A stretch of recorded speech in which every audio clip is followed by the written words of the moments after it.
settle for less. It's all in your head, how you think you manifest. So get ready to rise, cause we about to be the best. Gotta switch it up, gotta break the old habits. Get your mind right, turn your dreams into habits. No negative vibes, only positive thoughts.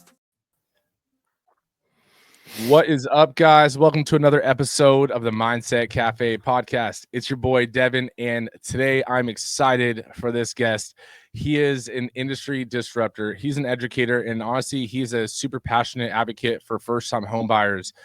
This is one of the guests that, we were talking beforehand, and I was telling him I was so excited for bringing him on because the Mindset Cafe is all about personal development and fitness and entrepreneurship and all those things. But one of the aspects that, I know I've gotten a ton of questions on is setting those personal goals to buy a home, right? So with further ado, I want to welcome David Sidoni. He has his own podcast. He has How to Buy a Home. And honestly, it is a massive podcast and with some great content. He has over 1.6 million, almost 1.7 million downloads, and it's probably already hit that today. But honestly, today's podcast, we're really going to dive into his story, and then also the aspects of buying a home and all those different things and natures of it. So honestly, David, thank you so much for taking the time out to hop on. Bro, I got to start and tell you, I have theme music jealousy. That was dope. That was a great theme music, man. I'm so jealous. Thanks for having me. Oh, no, thank you so much. So, and thank you for the compliment. Let's dive into, your story first, right? Because that's the most interesting part to lead into where we go.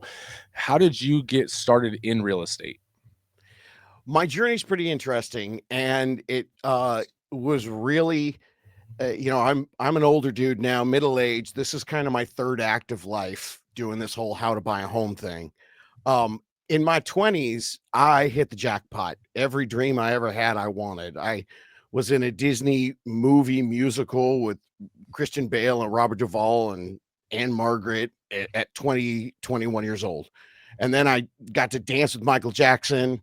And then I was on TV shows on Nickelodeon and was in all the Tiger Beat teen heartthrob magazines. I was on the back of a Honeycomb cereal box. That is my greatest claim to fame. And then I ended up hosting TV shows, and I did that for a long time. I hosted the kids version of Wheel of Fortune. I was like Pat Sajak or Ryan Seacrest for little kids on Saturday mornings. And my career was going great, and I kind of got to the spot where I realized you're either Ryan Seacrest or Mario Lopez, or you're hustling your whole life. Mm-hmm. And I was 28 years old. I wanted to start a family at some point. So I started looking around at other things, and I started doing some real estate investing, and that was going well for me. And then I met someone, and it was time to settle down. So I had a great career and decided to get into real estate on the residential side. And I did that for 12 years. And then one day my wife looked at me and said, bro, you built a team, you've done big stuff, you're a big real estate agent, but you're only happy when you work with those first-time home buyers. That's what gives you the juice. So my story was in my 20s, I focused on myself completely, total narcissist, just like I got to be the star of everything. Now I'm straight up took everything I learned in real estate and turned it into a complete giving back mission. I mean, that's so awesome though. And so before we go into the real estate side, that testament of, your pivots and your transitions in life. I mean, going that route of, dancing with, the pop icon and, hosting TV shows and now doing something completely different. It really shows that just because you're at a certain position in life doesn't mean you have to stay there. Right? You don't have to stay where you are at if you don't want to be there. And you had a realization within self that you're like, this is one of those things where like, I'm going to be hustling nonstop to do this, but it's not filling my cup necessarily. Like there's more. And so you pivoted and then did it again. And now, your wife, sometimes someone on the outside tells us, that purpose, that we might not see within ourselves. Right. And so for you, your wife letting you know that, hey, this is, you're only really happy when it's this kind of client. And then all of a sudden you think about it and you're like, is that true? And then all of a sudden you're like, oh, wow, it is. And now look at, what you've been able to build from it once you really align with your purpose.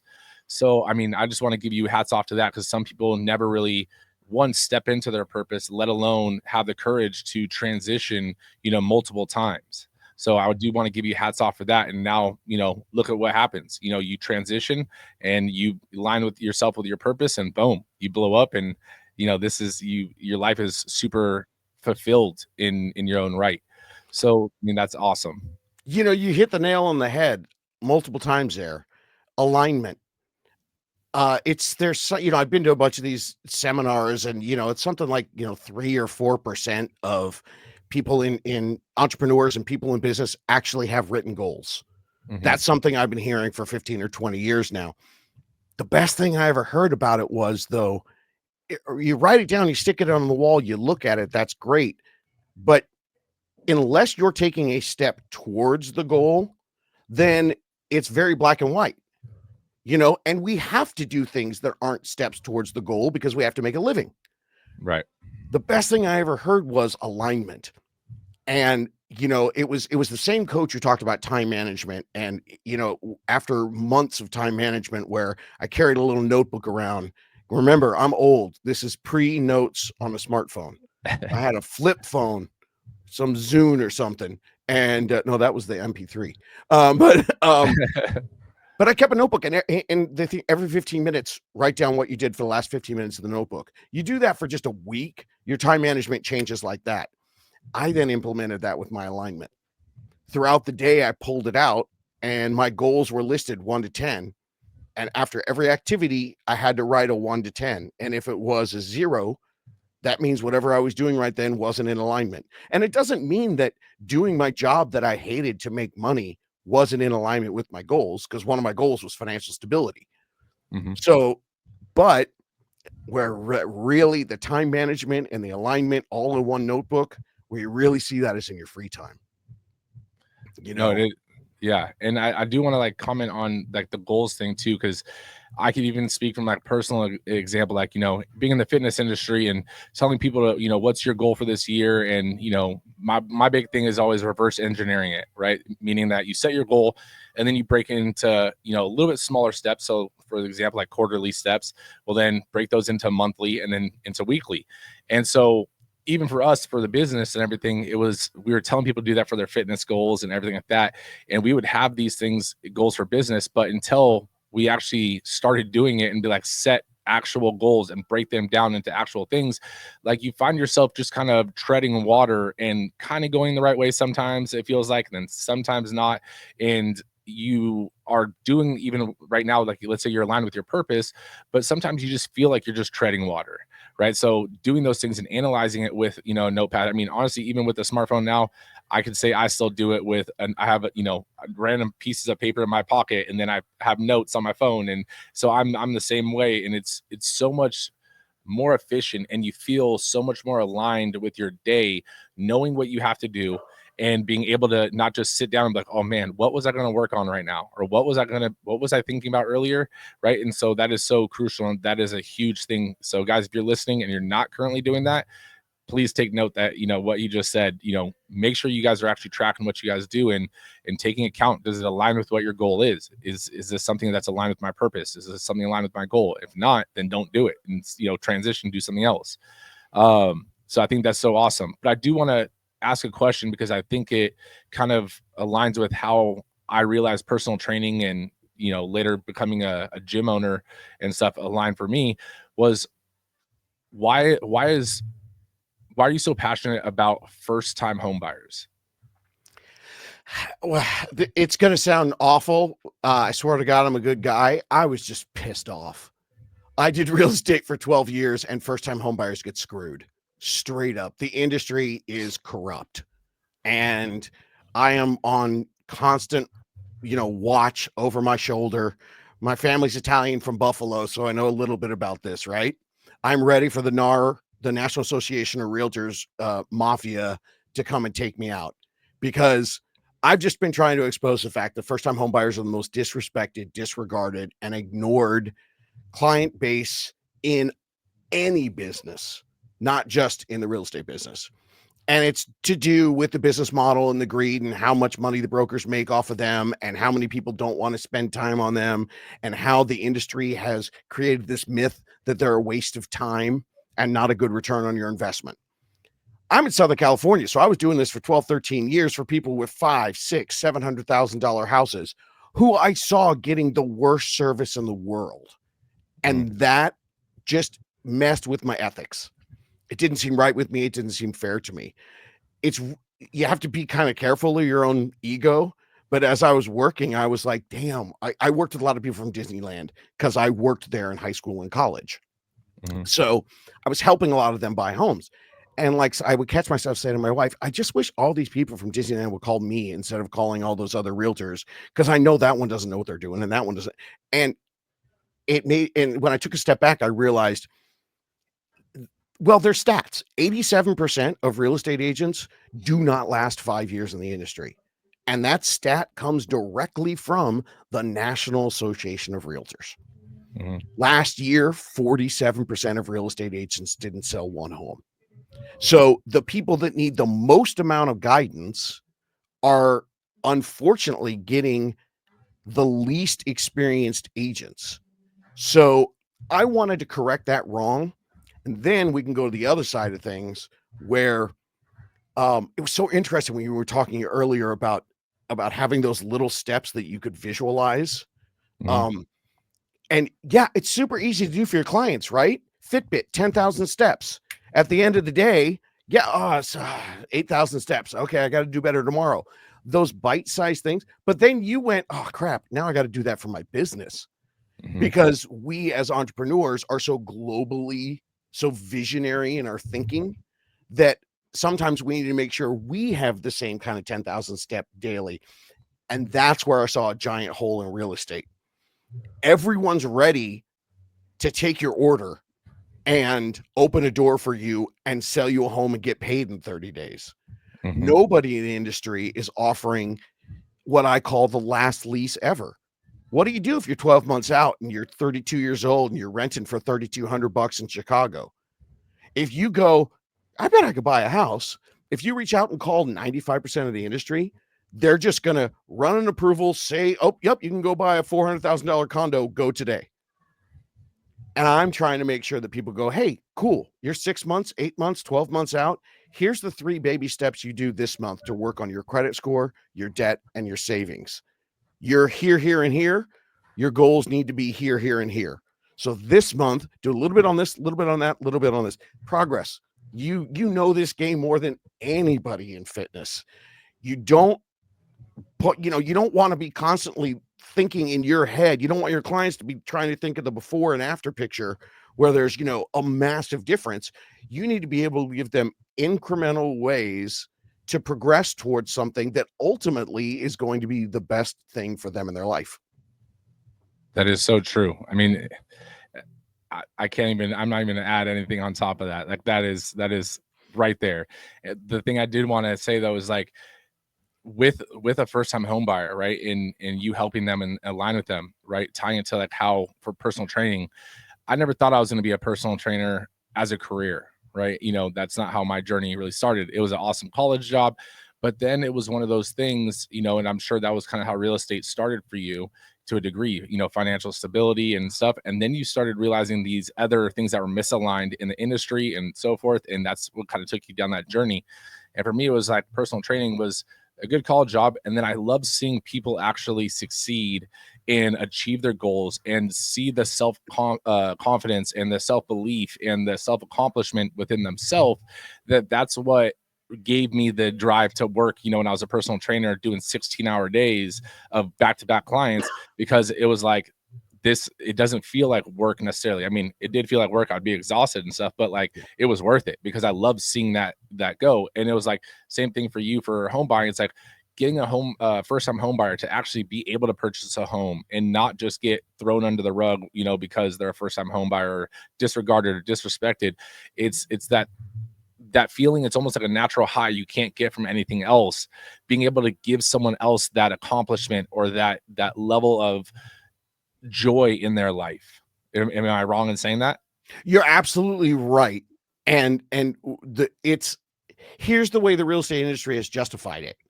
And this has so much to do with entrepreneurship and building a business. Within the real estate industry, the lowest amount of money that you make is working with first-time home buyers, and that's why they say it's the lowest return on your investment. So the goal of anyone when they get into real estate is, work with first-time buyers for the first couple of years, and then instead of selling 20 first-time home buyers and working these hours, sell 10 higher priced people, work the same hours and make the same amount of money. So what they're basically saying is sacrifice the drug, the euphoria, the joy that you get with that, so you can still work the same amount of hours and make the same money, but it's not as much work. So there's a sacrifice of that joy. Now, from the business side of things, it's just short-sighted thinking. How do I do 20 deals that feels like 10 deals? The answer is simple: systems. The one thing that every entrepreneur fails with to get to the next step. If you go back and you read the E-Myth Revisited and you talk about the technician and the person who knows what they're doing, it's the management skill. It's the system so that you can scale. So because I was older when I made this pivot in my life, I'd had enough time working with systems that I realized that, hey, I'm not going to sacrifice the joy of this. I'm just going to develop the systems so that I can bring joy to tens of thousands of people instead of 30, 40 people a year here in Southern California.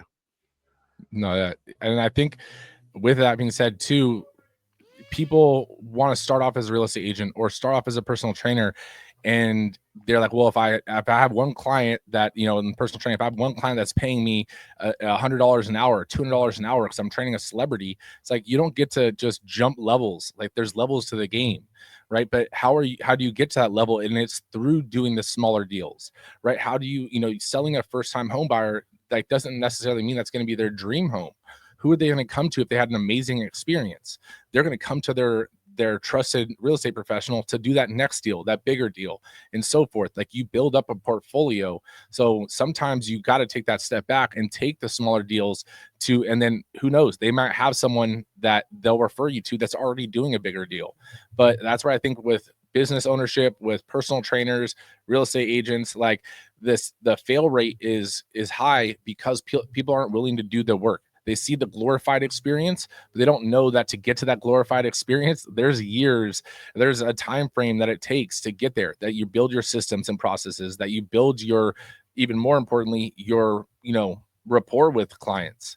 Right. I didn't start off at making $100 an hour when I was personal training and selling 20 session packages. Like, that was built over years, right? You start at $40 an hour. You start at minimum, essentially wage, or minimum deals, and you build up the skills, you build up the rapport and everything like that. So I think that's a huge aspect of why people fail, especially even in business. It's like, they think it's going to be easy. They think it's going to be, you open your doors and, they will come. And it's like, I promise they're not going to come. You got to do the work to let them know you're here.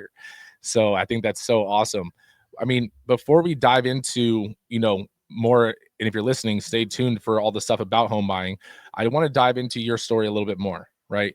And, so it gives a little more context before we dive into the real estate aspect, but your podcast and your channel and everything that you got going on, I mean, it has a crazy amount of views, a crazy amount of downloads, and you resonate with so many people, right? So what was that first moment, and why did you not just, focus on building clientele, but why did you start building a channel out and trying to just essentially teach and give that information? Well, it goes right to your last point. I'd love to give everyone the magic key, but it was just hard work, baby. It was, I got lucky because I was prepared. We all know the saying, right? Mm-hmm. And I also had the open-mindedness to take risks and try. In 2018 was when my wife gave me the wake-up call and told me that. I spent a year researching. I listened to podcasts. I listened to other entrepreneurs. I spent money, jumped on a plane, went to these conventions and seminars and listened to other entrepreneurs. And then, I incorporated a lot of the social media into it and tried to figure out what was going to do the best for me. And like many entrepreneurs, I was 1,000% sure, as a former television host, I was going to blow up on YouTube. So I did social media, Instagram, Facebook. This was pre-TikTok back in the day. And then I just was listening to one of those podcasts. I educated myself. I tell people all the time, it felt like I got a master's degree in marketing over a year. And you can do that with podcasts now, while you're walking the dog and doing the dishes. And it was someone on a podcast, it's probably Vaynerchuk or somebody, who said something about audio. And you know what, I'm doing everything, I should do this too. I did the podcast, and the podcast blew up.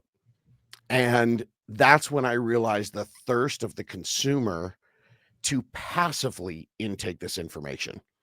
Now, you want to buy a home, you're far less likely to come home from the end of your workday, slap open your laptop or pull out your phone and watch a 25-minute video and sit there and watch it. But you definitely could do it while you're walking the dog, doing the dishes, or commuting to work, or your favorite thing, at the gym, baby. When your training's done and you're going to do your cardio, pop on the podcast, get some learning on, and that's when what was really interesting about that was I saw the potential, and then I just took risks. I tried, trial and error. I'm the king of error. So, I tried all organic stuff. I tried, multiple different social media marketing companies. I think I went through 7 of them. And then, I thought, okay, well, the best way to do this is just throw money at it. So I threw a bunch of money at ads for the podcast, where I had commercials on other podcasts, and it worked, but it took all my money. And at the end of the day, the ROI was break even. But I had created brand awareness. My listenership had tripled. So now the brand awareness was something that I realized I could utilize. And, there's a great guy named Brian Tracy, who's an old school business guy. And I listened to him, first when I started in real estate, 2005, 2006. He was in my hometown. He was in Newport Beach. I went to go see him. And I think I spent $600 on CDs. Again, I'm old. And the thing, he got paid hundreds of thousands of dollars to go in to consult to these companies. And the only thing he would do is get all the salespeople in the room and say, wake up 30 minutes and read about your industry. Call me in a month. And then after a month, people would go, oh my God, I doubled my sales. And after 2 weeks, I got up a half an hour earlier. Now I do 60 minutes. And then some dude in the back's like, I moved it to 90. I do 90 minutes. Your job as an expert and expertise can only grow exponentially as you have the information and the data that your clients want. And so I got deeper and deeper into how people use podcasts and listen to everyone else. And that's when I saw the secret sauce for a podcast, which is reviews. There are no views. There are no likes. There are no subscribers. The public sees views. And so, the public sees reviews. So, because this was before Spotify was even doing it. And every industry has that one little thing. But you look at my podcast, there are podcasts that get 20,000 downloads a day that have 300 reviews. My podcast, has 1.7 million downloads, but that's not every time I drop. I'm not doing, 20 or 50,000 down, but I've got almost 800, 900 reviews now. And whatever it is the public sees that gives you your authenticity and validation, find ways to do that. And once I figured all that out, and then the really cool thing is now I have different ways to do it. I do interviews. Anybody who's gone through the process of buying a home, people who've their families never bought a home before, they bought a $300,000 home with only $4,000 in because they had grants and different programs and all that, and their mortgage was $100 less than their rent. But they never knew about any of these processes because of that hole I mentioned earlier in the information about the real estate industry. And there were multiple different ways that I attempted to reach that person, but it turned out that by listening to the podcast, they figured something out. And when I interviewed him, he's like, dude, I walk around my house and I just call you Unc.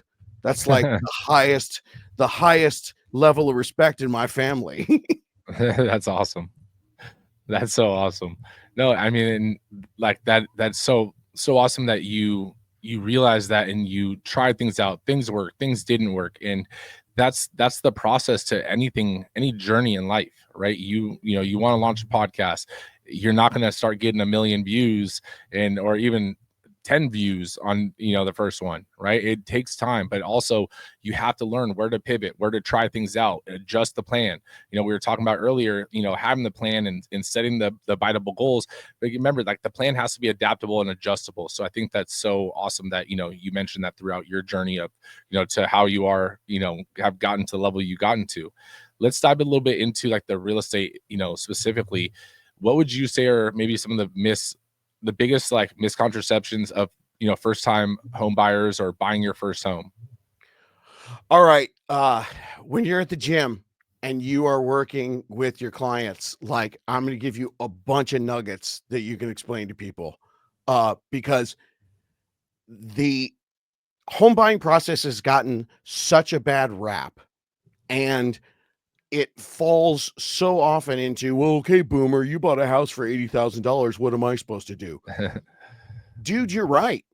I agree with you. But what's the alternative? You're renting for $2,200 a month right now. You're going to keep doing that for a couple of years, waiting for the market to crash. That's $25,000, $26,000 a year that goes to nobody. Mm-hmm. So the understanding that buying a home is no longer getting a sexy deal. This is not 2009, 10, 11 when homes were underpriced. The process of buying a home is ready for this. I say this all the time on my podcast. I'm trying to change the mindset of millennials and Gen Zs. There's so much negative, and then not just negative, but misinformation and misconceptions about the process. The average first-time home buyer has a down payment of 8%. 8% down. The average first-time home buyer finds their individual, and the people, I've been doing this for 5 years. People do it all on their own. That's the biggest mistake. A great realtor and a great lender will work with you for free. You don't have to pay them until you close on the home, and they'll work with you a year ahead of time. But everybody goes to their best friend Google and tries to do it all on their own. And I can tell you this, 5 years of data, 72% of people that have reached out to me after they've listened to the podcast or watched the YouTube channel tell me they're 12 to 18 months out. They're under contract in 3.2 months. So I'm not saying anyone is doing it wrong or is stupid. I just have the data to know that there's not enough people like me out there telling you the truth. And the truth is you're not starting the process early enough. And that's because, 87% of the realtors out there aren't going to be in that job in 5 years. So they don't know what to do with you a year out. Mm-hmm. So you find the right person. I have this program called The Last Lease Ever, and we don't talk squat about what neighborhood you want to live in, about your interest rate, about, what kind of loan programs for you. All we do is talk about 3 things. Where's your credit score today? Where's your debt? And where's your savings? And then we get starting points. And then we give, okay, well, if you want to buy a home that costs $400,000, then this should be where your credit score is. This should be where your debt is on your 3 credit cards. And let's save 8%. And because that's a 5% down payment and 3% closing costs. Now, that doesn't mean you can't get lower than that. You can get a 3% down payment. You can get a 3.5% down payment. I think the biggest misconception is that people are spending $2,000, $3,000 a month, and then their rent gets jacked up. And so they try to go someplace else. And I'm like, dude, the first and last you're putting down over there, that's like half of your down payment for a home. If you could get double that, figure out how to save it, beg, borrow, and steal from your parents. Every Thanksgiving, I do an episode that I call the Secret Down Payment Assistance Program. And for like 30 minutes, I talk about how to beg for money from your parents at Thanksgiving at the table. And I give all the stats of why it's different. You're right. It's different than it was for the boomers. But here's why. Rents have gone up usually 30 to 40% a year. So that's like 3 to 4% a year. I'm sorry, a decade. 30 to 40% a decade. It was doing that forever. And then 2000 to 2010, they went up 83%. And 2010 to 2020, they went up 72%. We are in a different economy. That's why you need someone to help you create a rent replacement strategy so that you don't end up renting for your 30s. And why do I do this? Because in my 20s, when I was on TV, I spent $104,000 in rent. And when I was 28 years old, I got a $1,500 security check back instead of gaining 8 years of equity. And by the way, that was $104,000 in 90s dollars. So that's probably like $250,000 today.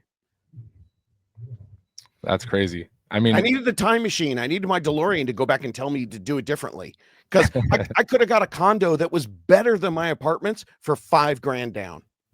But I didn't know. No one told me.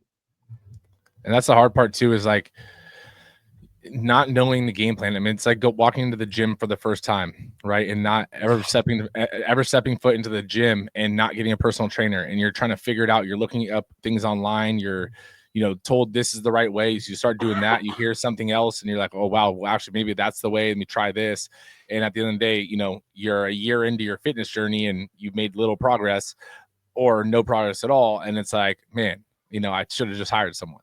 And it's so relative in that sense, because at the end of the day, there are so many different people saying so many different things, especially on social media.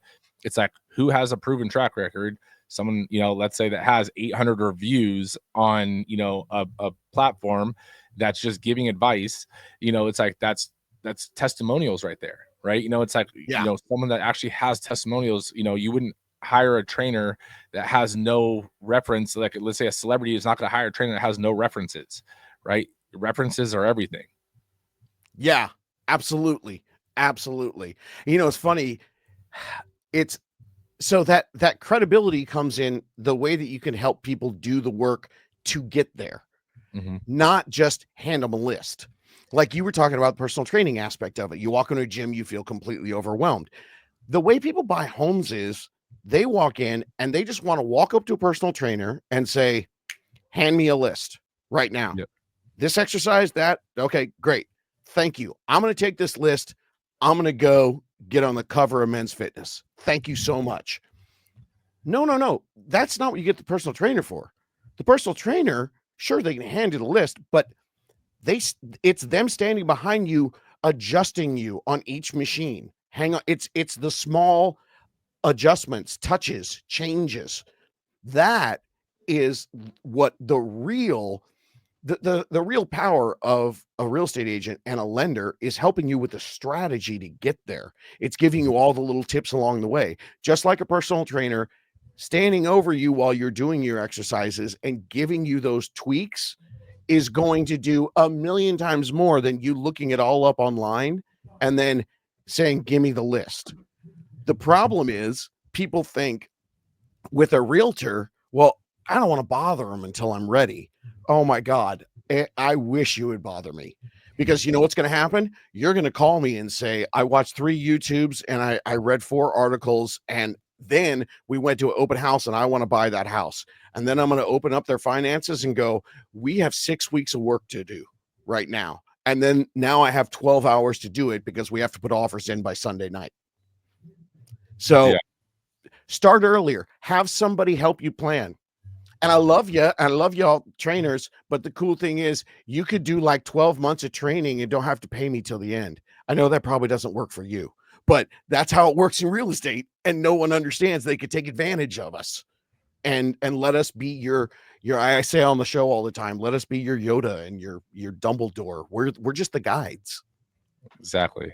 And then, I mean, it goes into how we were talking about, like, the plan is adjustable, right? There's things that come up. You make a decision and all of a sudden your credit score goes down. It's like, okay, now we got to adjust. We got to, you get injured in the gym. Now we got to adjust and accommodate that injury so we can still be on goal. So I think that is so true.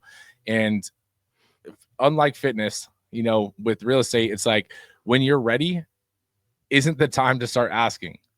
right? Like when it's like, oh, I'm a month out, I want to buy a house next month. That's not the time to start planning how to buy a house or prepping to buy a house, right? Unlike the gym, it's like, I'm ready to get my dream body. It's like, okay, that's perfect. That should be now, right? But it's not like walking in, like, I want a summer body tomorrow or next month. It's like, that's the kind of equivalent you're expecting from your real estate agent or lender. It's like, you want a summer body, in a month. It takes time, right? Yeah. And again, this is not the fault of the consumers. The Mhm. industry has done the worst job in history helping educate. That's why I sit on this microphone and in a dark studio and do this so that people hear the right things. And I think because of this age of convenience, because if you're in your 20s and 30s, you've had everything at your fingertips. I think that it's gone, the pendulum swung too far the other way, and you're taking too much responsibility on yourself. And so they think the process is, dang, I got to learn all this stuff because I've had the world in my pocket. And then they think the realtors are just the people that open the door or just the lender that crunches the numbers. They're not door openers and number crunchers. They should be strategic planners all along the way. And this came in real life. I sat down with a bunch of, my creative director is 30 years old now. When we started, he was 25. I love him. We went to the same high school, the arts together. He's a film and TV guy, and he brought all his friends in for a focus group. And here I was, the guru with all the downloads. And about halfway through, one of the girls goes, "Dude, this is when I hire you. I'm like 8 months away. What do I do right now?" So there I was, a couple years into my podcast, changed everything. Decided that people need to understand, what do you do today for your last lease ever? What are your baby steps? No, that's so awesome. So what would you say is maybe one or, some trends or major trends that in the housing market or in the real estate market that first time home buyers should be aware of? So on my podcast, I will talk about forecasting and predictions. But the way there's an old saying in real estate that it's not the best way to maximize what you do, especially with your first purchase. It's not trying to time the market, it's your time in the market, you know. But I'm also incredibly aware. If you look at my studio, there's a can of Spam back there. I know how realtors are perceived. I remember during COVID when Saturday Night Live did a thing where people were at home, sequestered, watching Zillow like porn. And then one of them made the mistake of hitting an email or clicking a button, and their phone just kept ringing off the hook. So you will get spammed. I get that. But because of that, I feel people are afraid to really understand what's going on. What's going on right now is we have low inventory. We've had low inventory for 14 years. That's economics 101, supply and demand. So one of the things that people can look for in 2025 and 2026 is no matter what goes on with interest rates. And the truth is, so far this year, the best economic predictors are that it's going to be a little up and down, but we're probably going to land somewhere closer to 6 than to 5, and definitely not in the 4s. That affects a lot of things. Mhm. But because the inventory is so low, we have a pent-up demand of buyers, and therefore we'll still see home prices increase. Maybe not at the level we have in the past, but they're not going to go down. So waiting for a crash is going to cost you, and especially because you're renting. Now, that's why I brought up the spam. I understand that sounds like a salesperson. The best time to buy a home was yesterday, but I don't need you to buy a home. I'm not asking you to buy a home with me just so I could pay my mortgage this month. I've been on record since 2019 giving all the data, and I'm telling you the data right now. In 2008, 9, 10, 11, and 12, those were the only 5 years in history where we built less than 1 million homes in the United States, and we haven't caught up. So we're short. So that's the one big thing. And I think the second thing for 2025 is to prepare for a bidding war and to understand that because the supply is so much less than the demand, the highest price doesn't always win. If you've got the right realtor who knows how to structure your deal and the lender who knows how to make the terms of the deal and the realtor can make the terms more exciting, then you have a better opportunity. But I can tell you this, everyone, 72% of the people who are listening to that right now going, oh, cool, I'm ready to go. No, you should be working on your credit score, your debt, and your savings. Then you can come back in, because you lose the bidding war when you're scrambling because you don't have all your ducks in a row. I think that's so awesome. I mean, those are super like tangible assets that, you know, in chunks of knowledge that you guys can take away for sure. But if you are planning and it is a near goal, I definitely recommend, you know, reaching out to someone like David for sure. I had a question, you know, based off what you were saying too.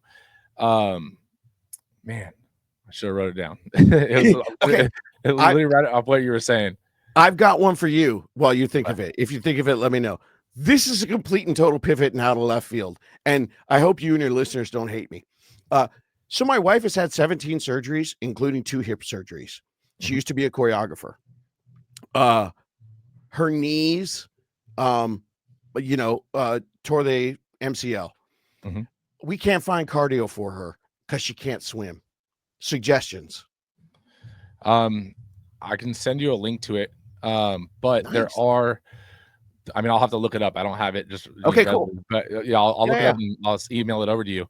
But there are cardio workouts similar to the band. I mean, the battle rope, right? But the battle rope being so heavy in engaging a lot of the legs and the knees and stuff, you could still do it seated. But there are these lighter resistance bands, and it's bugging me that I'll literally look it Okay. up and send it to you. But that essentially you can still do movements with your arms, and the inertia, it might even be called inertia bands, but the inertia itself, you can do it, adjust your arms, you can literally wrap it around any pole, you can do it in a door frame, whatever the case may be.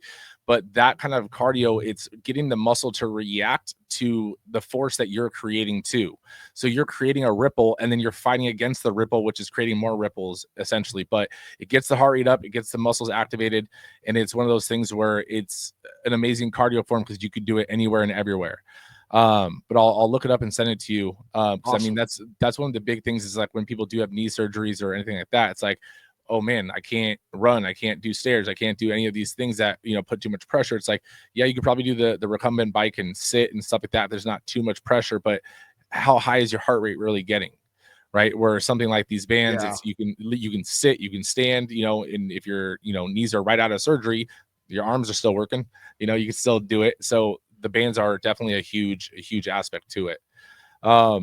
I'm going to I make sure I put my camera up and video every session though, because I want her to be one of those TikTok fail videos where the band snaps back. Those make me laugh so hard. I mean, honestly, that stuff only happens when people don't understand that, like, you have to step all the way on the band. Or honestly, I'll say I almost You did mean it like with when you don't have a good guide showing you how to do stuff? exactly. Or I Oh, mean, you read the instructions wrong, and I say I almost broke a door because we first got the TRXs, and there's a door frame like holder or mount, and me not thinking about it, you know, I just put it in the door, closed the door, and, you know, started leaning back, and the door started tipping back towards me, and I was oh like, my oh, God. and I was like, oh, and then I was like, oh wait, you got to be on the opposite side. The door closes so that the frame is the thing holding you. But I mean, it's those kind of things, you know, that people don't realize, and they learn fairly quick after one fail, you know. Yeah. But no, I can't think of the question right now. It was definitely off of first time home buyers and stuff, but I mean, honestly, everything that you've given so much value and everything like that, like, guys, I can't advise enough. If your goal is to buy a home, please go listen to David's like content. He's already put out a plethora of information, and it's like, if you don't know the answers, if you don't have guidance, he's giving it away in his content. Let alone you could reach out to him and, you know, start doing those things. Because again, yes, the best time to start preparing was yesterday, but, you know, when's the next best time? Today, you know, because tomorrow is going to be yesterday's tomorrow is today. So get it on all that stuff right now. But where can people connect with you and learn more about what you got going on? Well, from the world of entrepreneurship, for those out there who are budding entrepreneurs as well, where you can find me also has a little lesson in it. Howtobuyahome.com. When I first started this whole thing, GoDaddy has this auction thing where they will go out and they will put up bids for URLs, and everyone told me it wasn't going to work. I got it for cheap. That was years ago. Maybe it just shows how many people don't give a crap about helping first-time homebuyers, but that's where it is. It's all at howtobuyahome.com. And the podcast has 300 episodes. If you have questions about anything, about using your 401k, about the tax benefits, about the internet, about how much money you need to buy a home, on and on, just scroll through the titles and take a listen. And we have tens of thousands of people that take all this stuff for free. It's all there at howtobuyahome.com. If you like it, great. If you like it and you want to ask me a question, there's a button for that too. So guys, all that will be in the show notes, but we are not forgetting the most important question, right? The most important question I like to ask everyone that comes on, this is your legacy wall, right? It's not a tombstone. It is, David's legacy wall. On this wall, it basically is the most important, or one of the most important messages that you've learned along the way that, could be used for the up and coming generations. What would that message be? Wow. Boy, that's one of those questions that I feel like every entrepreneur should have on the tip of their tongue. But like, I had 15 things that came in my head to try to pick one thing. It's like, tell me your favorite movie. I've had so many different, I think that, I guess I'd have to go to, the thing that I started my career and the thing that I'm ending with this last chapter of what I'm doing right now, which is follow your joy. And sometimes you have to do other stuff to support the moments to follow your joy. You have to have a 9-to-5 so your joy can be on the weekends. But I would say in today's world of entrepreneurs, don't discount the ability to make a life following your joy. I think Gary Vaynerchuk was the one who said, if you make $82,000 a year, follow this and you can make $82,000 a year making jam. If you love making jam, we're in a new world. We have more options. So see how your joy can fit into your career. No, that's awesome. And then that's why I like to give that question right at the end without any, heads up or anything, because there's so many things that flood your mind, but at the same time, there's something that just resonates. And that's the most authentic one that comes out, and that's what resonates with the people. So without further ado, thank you so much for, really coming on and dropping, knowledge nugget after knowledge nugget. I know I personally took away, a ton from this. Guys, if you did, which if you say you didn't, I know you're lying. So make sure you guys share this episode with a friend or with someone that is going to buy their first home or planning to buy their first home. But David, thank you so much for taking the time out of your day to drop some knowledge. I appreciate you focusing on the mindset. You're doing great work, man. Talk to you soon. No negative vibes, only positive thoughts. 'Cause in the game of life, mindset calls the shots. Got my mind on the prize, I can't be distracted. I stay on my grind, no time to be slacking. I hustle hard, I go against the current, 'cause I know I'm the